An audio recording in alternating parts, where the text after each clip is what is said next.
Hello दोस्तों, क्या हाल है दोस्तों। मेरे चैनल में स्वागत है दोस्तों खेसारी लाल के एक बवाल अपडेट आया। आप लोग देख सकते हैं, अभी मैं हूँ ये विवेक सिंह के फेसबुक पेज पे देख सकते हैं। अभी पोस्टर नहीं बोल सकते, थोड़ा सा क्लिप डाले हैं गाने के, जिसमें लिखे हैं कमिंग सून। उनका गाना आने वाला है बुलबुल भोजपुरी से, जो आज ही शूटिंग हुआ है। और देख सकते हैं ब्लूबीट भोजपुरी यूट्यूब चैनल पे भी एक क्लिप डाले हैं, बहुत ज़बरदस्त मोशन पोस्टर बोल सकते हैं। लेकिन गाना का इसमें कोई लेना देना नहीं है, गाना का पोस्टर वोस्टर कुछ भी नहीं है। अलग से फोटो वोटो डाला गया है, 2 फोटो डाला गया है और बहुत धमाकेदार। और ब्लूबीट से आने वाला ये गाना तो समझ सकते हैं, और विवेक सिंह के चैनल है तो समझ सकते हैं कितना हाई लेवल के गाना होगा।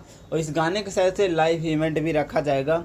और देखते हैं इस गाने कौन कौन गाया है, कौन लिखा है, कौन राइटर है, कौन म्यूजिक डायरेक्टर है, कौन कोरियोग्राफर है। और बहुत ज़बरदस्त गाना होने वाला दोस्तों, तबाही मचाने वाला है। देखते हैं कब तक आता है, बात करके आप लोगों को बताऊंगा। सो ज़्यादा कुछ नहीं बोलता हूँ, बाय, लव यू। वीडियो को शेयर, चैनल सब्सक्राइब।